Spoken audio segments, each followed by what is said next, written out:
Let's study worlds. All right, I'm going to really quick recap sizes. If Earth was this big,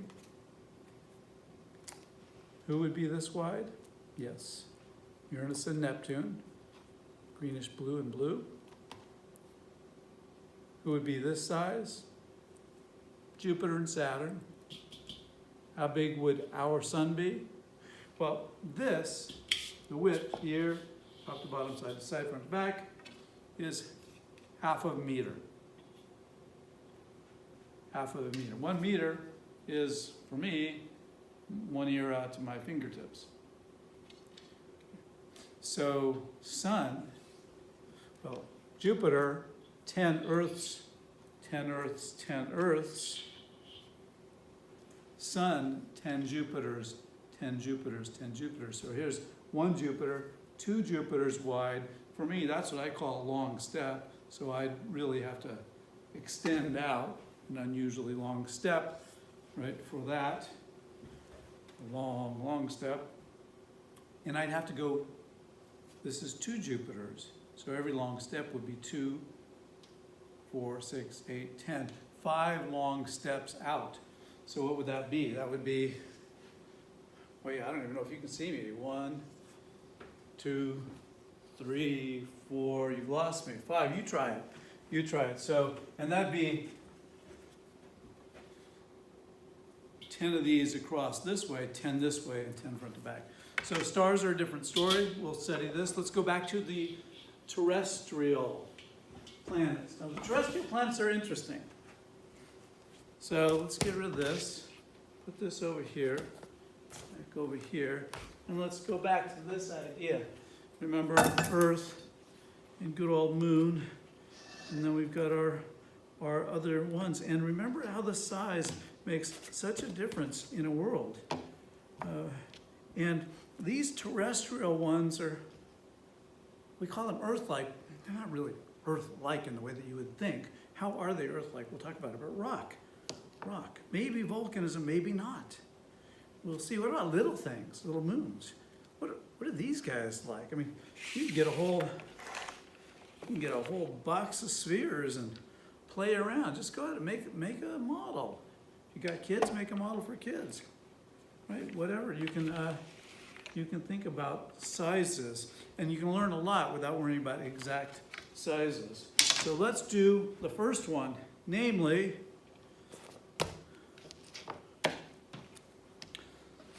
planet of threes. I just made that up.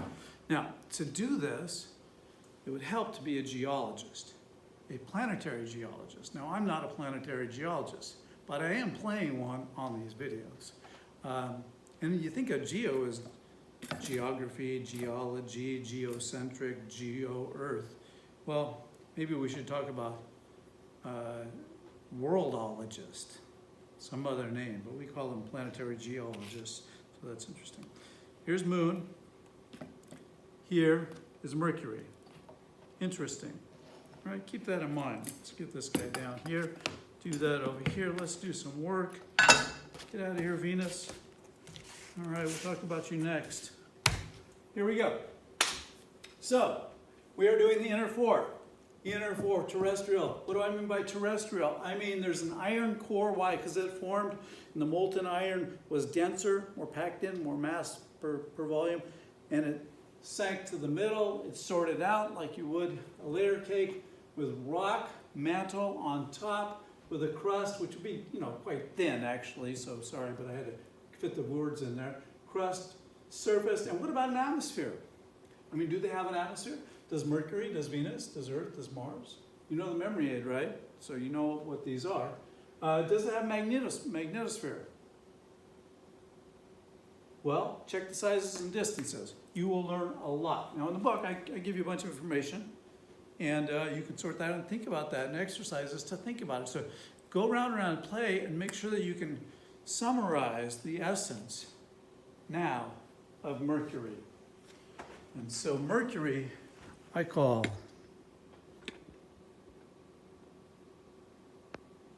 and maybe hopefully had that up there, sorry. That's what I'm talking about right there.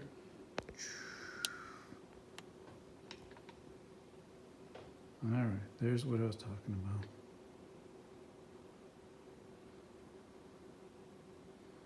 Mercury.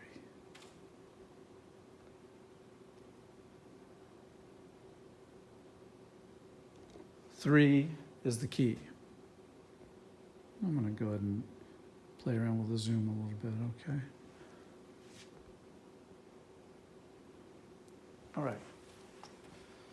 Quick review. Mercury, that's the Roman god name of the same god called Hermes in Greek. Greek Roman.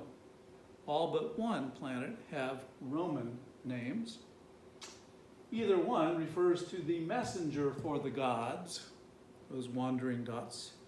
What I encourage you to do is go to the internet and search God Mercury and look at the pictures, or God Mercury pictures or whatever, and then do God Hermes. And Hermes would be the same picture. You'll see the same pictures. And what you'll see is a messenger with a helmet that has wings. And so this is the symbol. And I don't require people memorize those symbols, but it's kind of fun, like a person with a winged helmet. Now, why do I say 3 is the key? Just when I ask you a question, the answer is probably 3 or a third. Not always, but probably. So that's the answer. And for example, what's the diameter of Mercury? How wide is Mercury? You know what this, I've shown this to you a bunch. It's, do it before I say it because that wires your brain up. It's different. It's a bit bigger than Moon, but it's similar size, right? Just a bit bigger than Moon. So that's going to be an interesting contrast. But it's small, right? So it's a small world. It's a small world after all. That means we would expect it's cooled and it's solidified inside, mostly. Now there can be some radioactive material creating some liquid, and we'll talk a little bit about that, but you can explore that more. So yeah, cooled and solid inside, it's good start. And also it's small, so less surface gravity than Earth. Less than Earth. How much is how much? It's a fraction of Earth's. What fraction? Come on, you know. About 1/3 as much. I can jump 3 times higher. Moon was what? 1/6. Okay, so just write this. When you see the connections, that's cool. Okay, that's it there. Small, cooled inside, less gravity. That tells you a lot. How far is it from Sun? Remember the symbol for Sun is like heliocentric, a dot with an orbit around it. Not as far as Earth is. Earth is 1 AU. This is a fraction of that, 1/3 of an AU. It's close to Sun, relatively close, and very hot surface. Now, if you did the old softball thing is Sun, and Earth is a grain of sand, and Mercury is a grain of sand, and Venus is a grain of sand, I'd walk out about 1, 2, 3, or 3.5 of those long steps to where that grain of sand would be, if you want to do that. Okay? And so it's close. So you expect it to be very hot relative to where Earth is. Now let's talk about its motions. Let's talk about its motions. Okay. Well, since it's close, we've got Kepler's third law. Now I'm going to show you some pictures. But, you can just pause. Just pause. And then write planet Mercury. Planet Mercury. See the pictures. They're there. It's free. Why should you have to pay for glossy pictures in my book? Right? So, planet Mercury. Take a look at those pictures. We'll scan through a few in just a moment. The orbit. It's close. Planets in closer. Kepler's third law. They have a shorter distance, so they go around sooner, take less time, and they actually travel faster. You don't want a messenger that's slow, right? You don't want a slow messenger, a sloth for a messenger. So Kepler's third law gives us this, and we see that in fact Mercury's orbit is a fast messenger. How many months do you think? Come on, come on, come on. How many months? Come on. You got it? How many? Come on. Mercury's what? The planet of 3. About. Not exactly. I think it's 88 days. Whatever. Spin. Turns out Mercury is spinning slowly.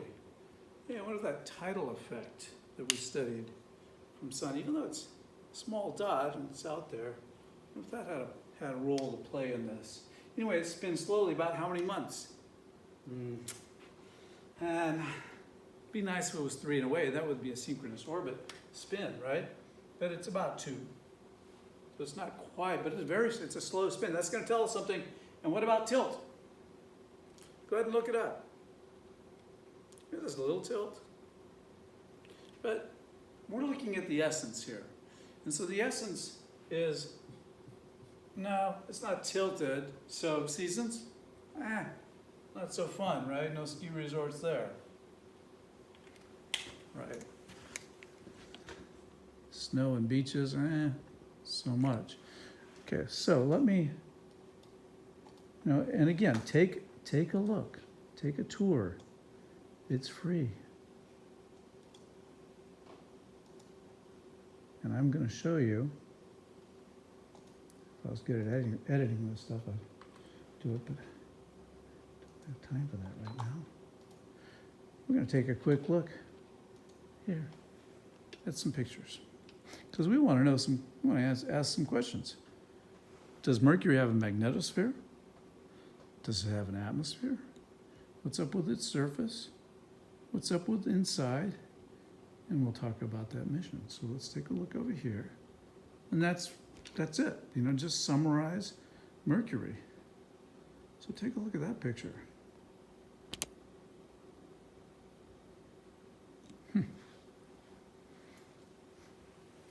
Let me check.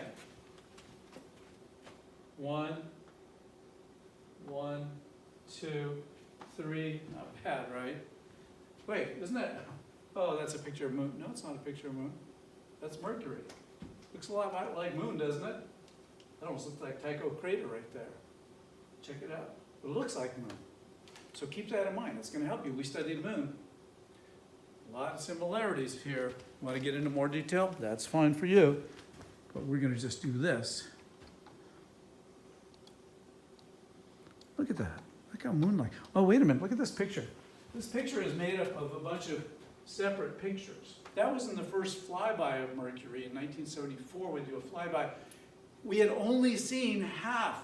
We really couldn't even see it. So here's the key with Mercury. It's close to Sun. So it's either going to set right after Sun, or it's going to rise right before Sun. And so even though Mercury actually is quite bright, and I tell you the magnitude in the book, it's quite bright, so is the sky at sunset or sunrise. And so we don't get, even with our best telescopes, we don't get a good view of Mercury.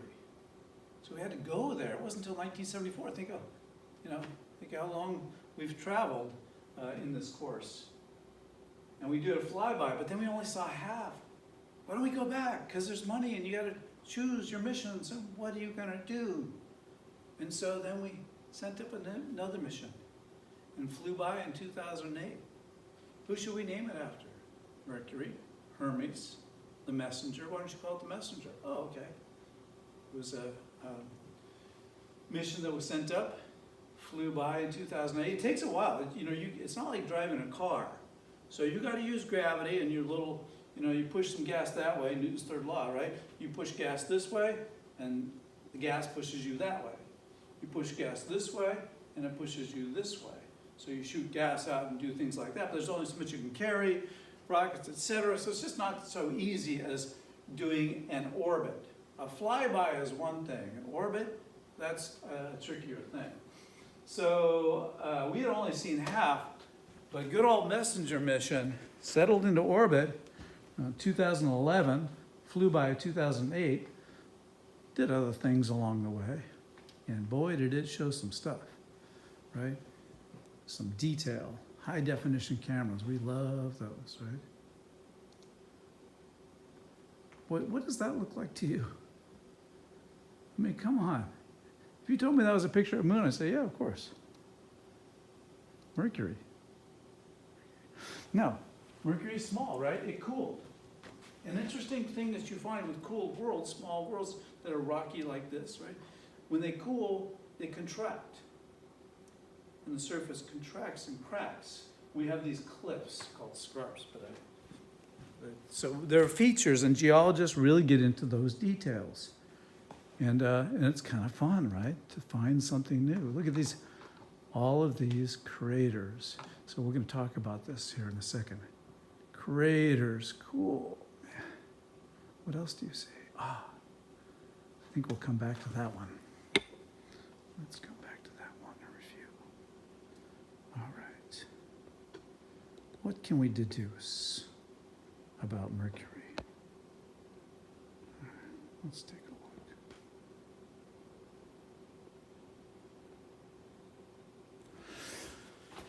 What can we deduce about Mercury? Magnetosphere. Does it have a magnetic field like Earth does? Protecting from what? What? Where are my pens? From the solar wind. What do you need to have a magnetosphere? What gives Earth a magnetosphere? There is another, we get to the outer planets, it's a different game. But here, outer planets and stars. What do you need? You need a hot interior, which gives what?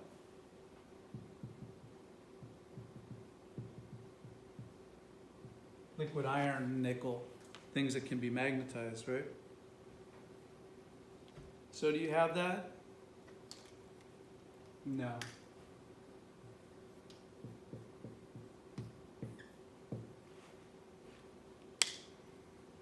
Maybe a bit of liquid iron.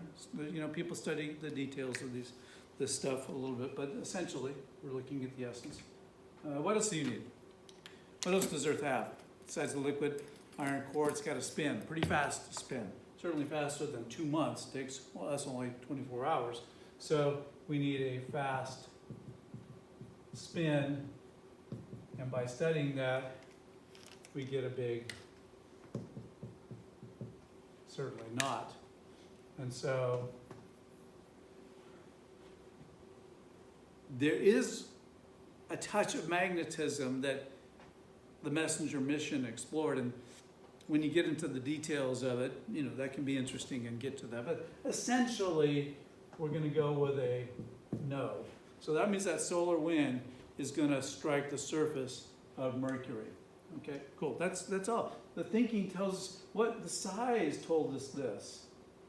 And then, you know, you look and you find this out to be the case. So what about atmosphere? This is a nice review. What do I need for an atmosphere? You need gas that comes out of a warm interior, or let me say a hot interior. But it's small, like moon, right? And so, well, you kind of expect, you kind of know the answer, so we got to know there. And you also need enough gravity to hold it. Surface gravity, right? To hold gas. What's the gravity for the planet of threes? 1/3, which is twice as much as moon. And that's interesting, and I'll tell you why. But still, and maybe more so, you need it to be not too hot a surface.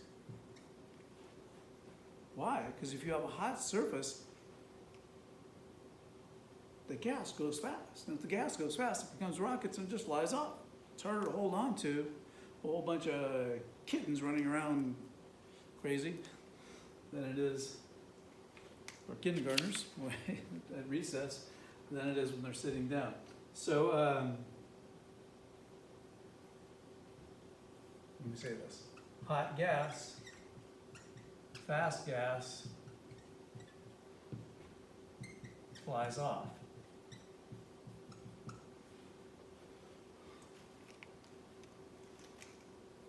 Do we have a not too hot surface? Of course not. It's close to sun, 1/3 of an AU. So all that tells you, see how much it tells you?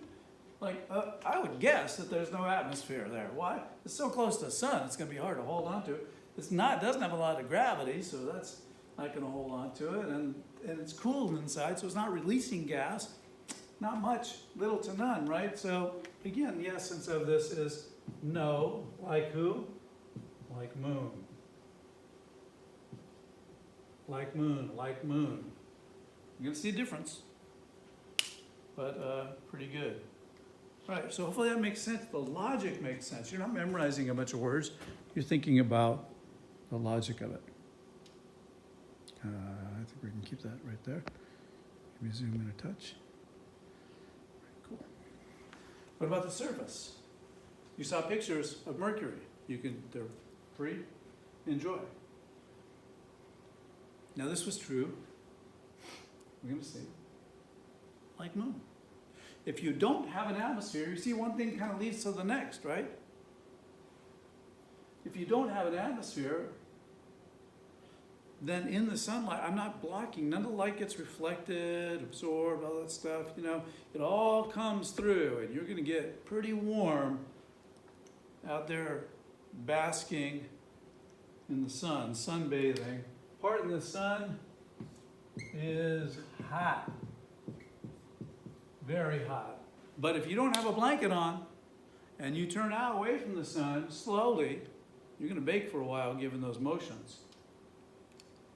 But when you turn away without a blanket, it's going to be very cold. So you have extremes on worlds without atmospheres, and that we can say. And you can look up the temperatures if you want, see if you can melt lead.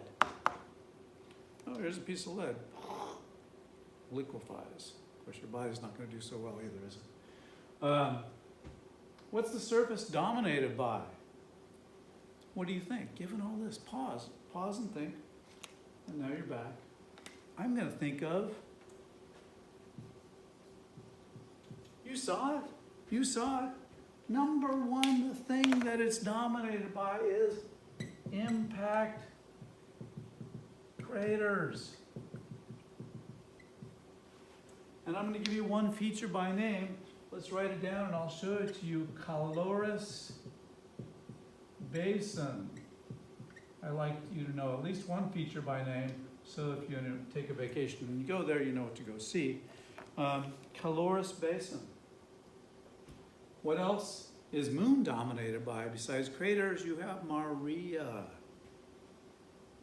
Liquid ocean? Oh, liquid water, seas? No. Liquid lava, rock? Just shortly and then quickly cooled and solidified, right? So quickly cooled and solidified. And so what do we have here? We have Maria.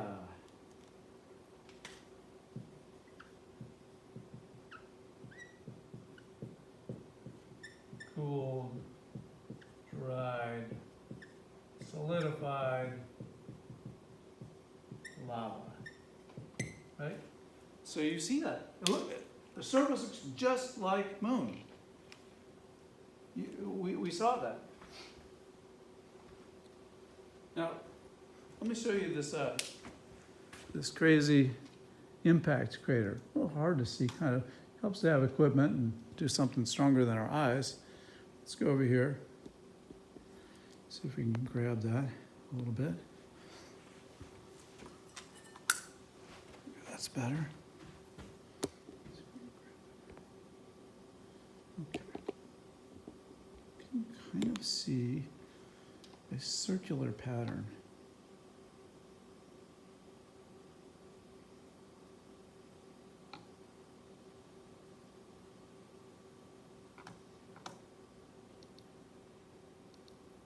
Oops. Oh, those are, I'll come back to that. So this is Keplers Basin. Evidence of that early period of our solar system. Stuff was flying around because it was just forming and hitting each other, right? We've got that period of heavy bombardment. Where did our moon come from? Very early, right? We didn't have continents and all that stuff, right? Very early, we got smashed by something Mars-sized and it ended up half as big as it originally was. Mercury got slammed too, sending ripples and pushing out back. Keplers Basin, a huge impact and evidence of what happened before. That's what geologists are really good at. They like that, like, oh, this must have happened, and this made this happen, and it's a cool thing. It also helps us to know where to build and so on, earthquake country, and lots of stuff. Good stuff besides being fascinating.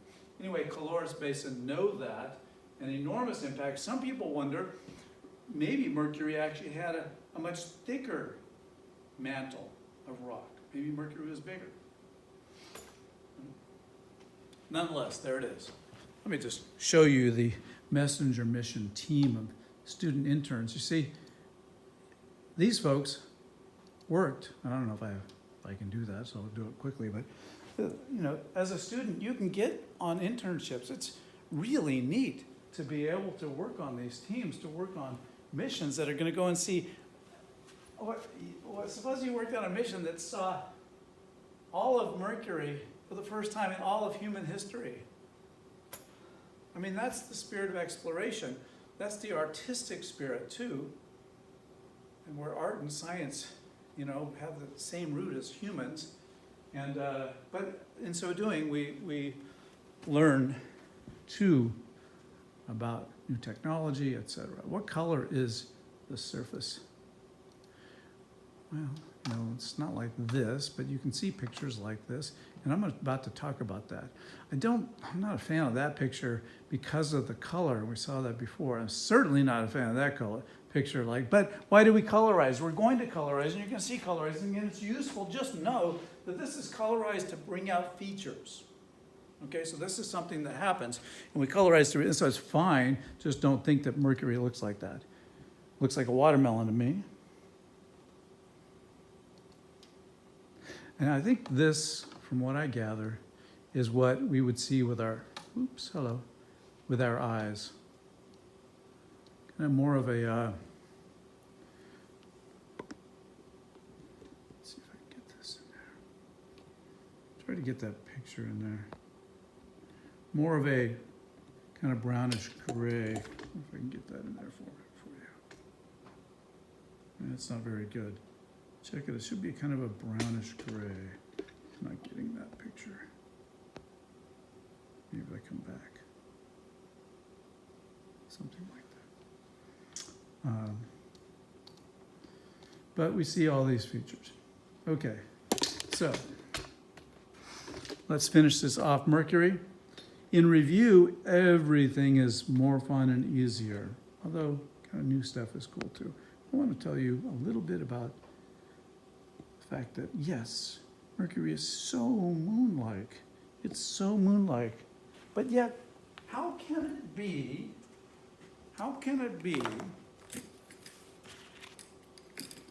Earth, Mercury, and Moon, Mercury and Moon being so close in size, how can it be that Mercury has twice the gravity on the surface that Moon does? You'll see that Mars has the same gravity, and yet it's bigger. How can Mercury have twice as much gravity as Moon, and yet have the same gravity as Mars? Here's the answer. And I'll just draw this simply, and again, you can look more carefully. You see, Moon has a small iron core surrounded by a rocky mantle. Mantle rock.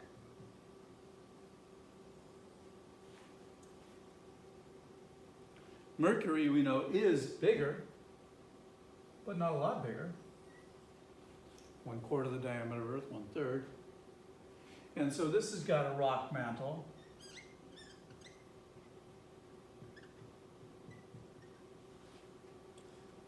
But it has a rather large iron core.